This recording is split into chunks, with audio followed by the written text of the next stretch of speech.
Orduan, tipia lagan dut izena, itxasun bizi naiz, denen sortzez ialerta janiz. Haekan ari naiz orain dela ama bost urte. Eta itxasuko gau eskolako permanentean niz. 17 edo 18 urte nituelarik jadanik kurtsuak hartu nituen alfabetizatzeko. Eta ondotik erakaste beharra baitzen jadanik. Erakaste gisa hasi nintzen Baionako gau eskolan. Eta ondotik itxasuko gau eskolan ere bai. Laguntzaile gisa. Eta gero lan finko bat atseman bainoen utzi nuen eta orain dela 15 urte beraz berriz itzuli nintzen eta aldiuntan permanente gisa.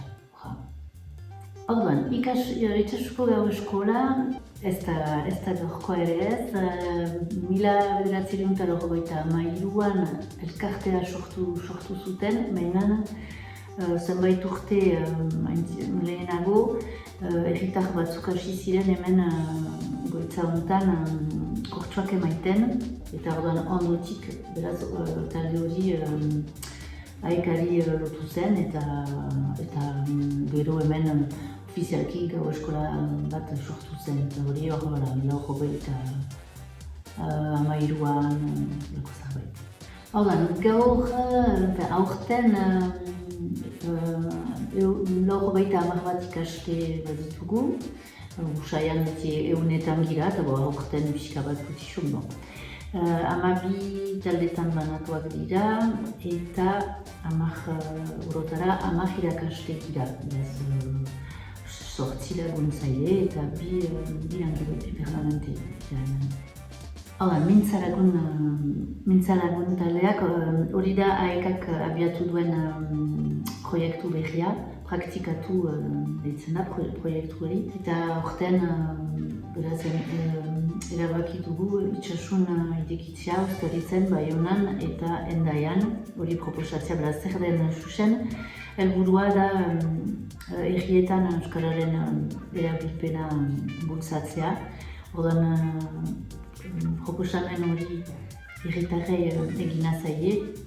Helburua da beraz mintzataldeak sortzea, zeinetan jendea biltzen den mintzatzeko. Hala ere bi motako partaideak dira, badira deitzen ditugunak bidelariak, beraz jende hori heldu da mintzatzera. Eta gero bidelagunak dira euskara ongi menperatzen dutenak, baina hor dira eredu gisa. Ez dute azalpenik emaiten, ez dute horiek eramaiten taldera, ez dute besteak bezala hor dira mintzatzeko. Aurten hasi dira, beraz, horren proposatzen. Mementuan izen batzuk ukan ditugu, baina mementuan ez ditugu ino taldeak sortu. Ez baita erresa beti disponibilitate amankomunak atzemaitea, baina horretan ari naiz hor egun hauetan eta normalean denek erantzunen dutelarik, seguraski. Agian talde bat edo bi eginen da hemen.